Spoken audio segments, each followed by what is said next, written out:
Over the last few years, VTubers have grown to be a force unlike any other seen on YouTube. Over the course of a year, VTubers went from being a relatively unknown niche to being some of the highest grossing users on the platform, with Ninja Sanji and Hololive acting as the kings of this mountain.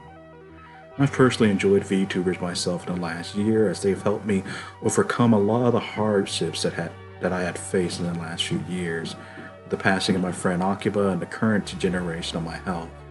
So know when I talk about VTubers, I don't really come from a place of malice.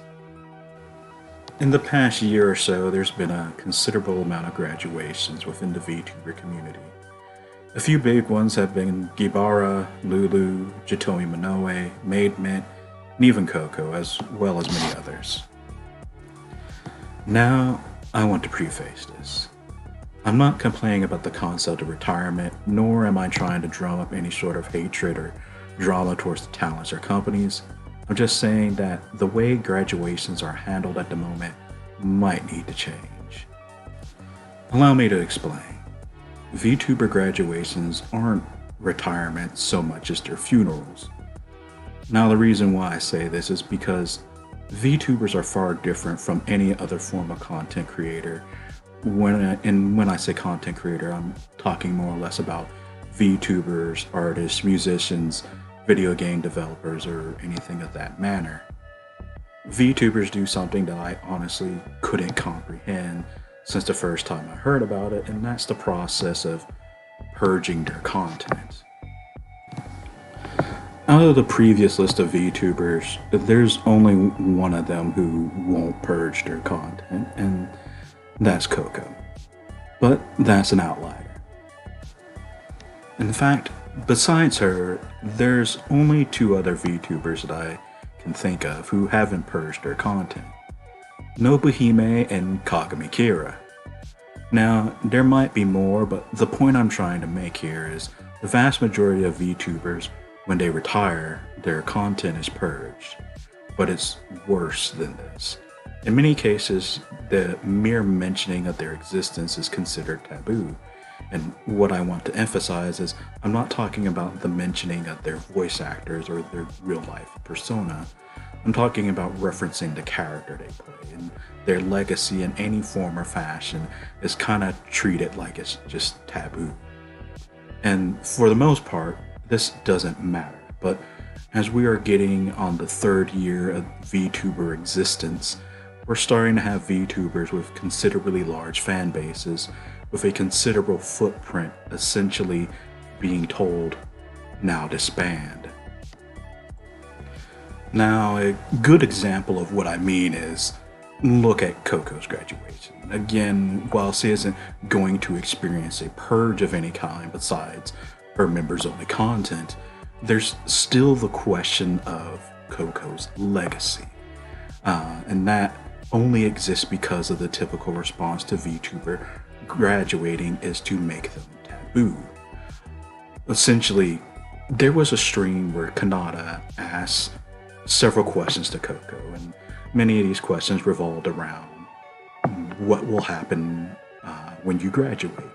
Will we be able to mention you? What will happen if you happen to show up in one of our streams? Typical questions that's worth asking, and wouldn't really come up if we're talking about a VTuber who has only been active for a few months. But Coco has led to the creation of things like the Hololive House and has had major influence on the company. And so the idea of just never mentioning her existence at all is difficult. She's constructed a considerable amount of things within their Minecraft server that Coco took serious thought about whether or not she should simply destroy them all. And a lot of this goes back to the sheer mentality of should VTubers be considered taboo when they retire, or at least this is what the general feeling that graduations tend to pose, is that you should not mention them, you should never reference them. And that can be a problem. Again, I want to emphasize Coco's graduation is the best case scenario for any VTuber And what I would like for all VTubers, or at least the ones with a significant presence, that they should be able to get this idea that you will be able to keep your videos and your content. But the truth of the matter is that most likely won't happen for a lot of VTubers, even big prominent ones within other companies like Ninja Sanji or Vaughn's Project or any other company of significant size. Now, you might want to say the typical Dr. Seuss quote of, "Don't be sad that it's over, but be happy that it happened at all." But I'm not sad that it's over. I don't mind the idea of a talent retiring. In some of these cases, they're leaving for a far better and far more fulfilling job. So I'm not sad that they're gone. I'm sad that they don't have a legacy. Okay, so imagine for a second we applied VTuber graduation culture to something else. Let's say anime. Let's pretend for this that an anime represents a VTuber, and a animator or writer represents a voice actor or the real persona. So Dragon Ball was an immensely successful anime and manga starting in 1984 and continuing on to 1995 or 1996, depending on if you want to count the anime as the last date of the series. After this, besides making a translation, Toriyama essentially retired from Dragon Ball. He did other projects, but he wouldn't return to this project till around 2015 with Dragon Ball Super. Now, imagine if in 1995 or 1996, suddenly after Toriyama moving on from this project, all references to Dragon Ball was removed from Shonen Jump. All copies of the manga was burned, and there was simply never another broadcasting or any other official source of anything Dragon Ball related ever created or done again.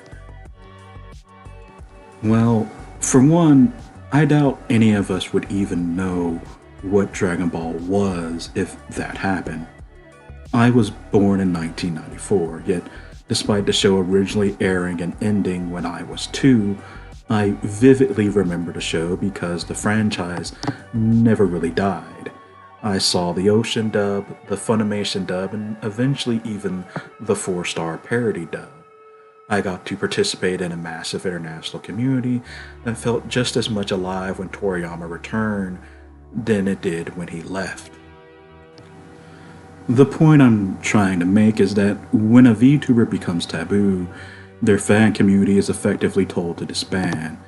It makes the idea of whether or not it's okay to make fan art or fan content come into question, and even if you do make fan art or fan works that involves said VTuber, it instantly gives the piece a sour mood. And there's this thing, and normally only happens with people who passed away or died.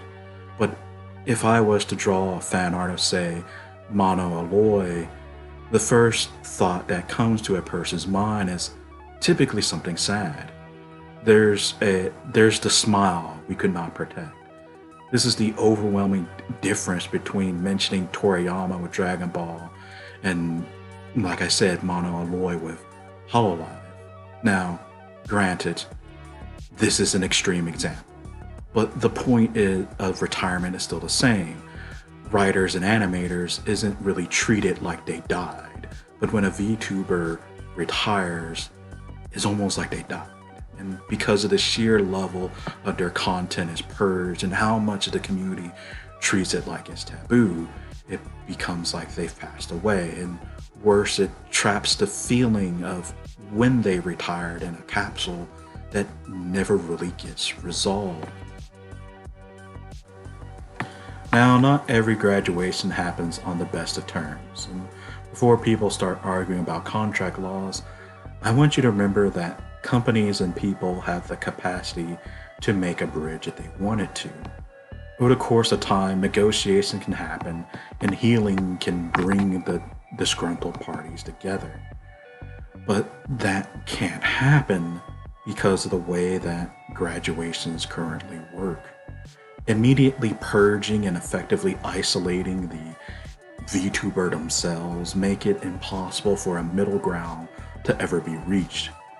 Any VTuber that has left because of contract breach or some sort of internal company problem will likely never return simply because the method of how things were handled. And everyone involved essentially having a sour feeling towards it.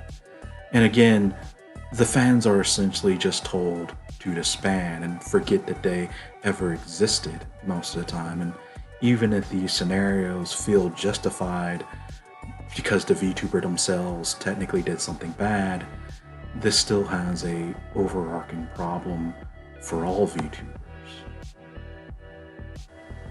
If you develop health issues, you get purged. If you decide to pursue another career, you get purged. If you have a petty argument with a coworker and leave, you get purged. All of this is treated with the same response to someone breaking their contract. That's why the knee-jerk response for a lot of people is that something significantly wrong has just happened.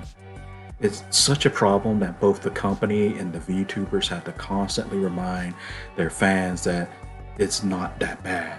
Don't speculate. Everything is fine. And yes, everything might actually be fine, but you have to remember your fans aren't people that you can just realistically expect to just blindly believe you. And we really shouldn't encourage that attitude because trust is a very important concept for any entertainment medium, especially ones like these, because I don't know about the Japanese part of the internet, but at least in the last few years, the English half has showed that blindly trusting an innocent VTuber can sometimes lead to problems. I know comparing this to YouTube drama is a bit of an extreme example, but I bring this up because companies will sometimes purge someone from existence with only the company's statement being, oh yeah, they broke their contract, and then expect their fans to be like, oh, seems reasonable, sir. I will not question this any further, especially considering that we will never hear the other side of this argument ever. I will just return and continue giving money and support like nothing ever happened. And yes, I understand the other VTubers oftentimes had nothing to do with this stuff, but you can't tell me that it's not a problem. I'm going to start mentioning some examples now, and I don't necessarily mean to cause any stuff, but we have to acknowledge that these things happen. Meiro from Ninja Sanji lost her job due to a disagreement with Yuzuki Roa, a disagreement over the use of an accent. The situation was a gross mismanagement on the company's behalf, as management simply could not think of a way to handle these two girls' argument over an accent, over the use of an accent. Instead, they fumbled, and now Meiro graduated, and Roa has literally not posted a video since. This shows that there was discontent on both sides, that neither side really liked the outcome, and judging from what I was able to see from it, it seemed like it was a relatively minor issue that exploded so horribly because management simply had no idea how to handle a disagreement between two of their talents. And the reason why I bring this up is because this shows just how bad a company can fail and how much of an issue it is for other companies to then just expect their fans to just ignore when something as horrible as a graduation happens. Because again, the way that companies treat graduations makes it seem like funerals, and it makes it significantly worse than if the talent simply left, but if all their content was still there for their audience to enjoy. Now, the main point I'm getting at is this. When a company or independent VTuber purges their content, it destroys their legacy. It tells their fans it's no longer okay to be their fan. It makes it to where anything involving them becomes a sad memorial, like they died. where if they had just left their videos, then people would likely not feel so down. Now people could watch and enjoy their old content. People can feel that they can make fan art and fan projects without worrying about bumming everyone out or whether or not it's taboo to mention their existence. Because here the thing is, nice to know that the VA themselves or the voice actor themselves isn't dead, but people also fall in love with the character and the experiences they had with the character just as much as they fall in love with the voice actor. In the same way someone might like an anime or a manga. Yes, they like the author as well, but they often pick what they read next based on it.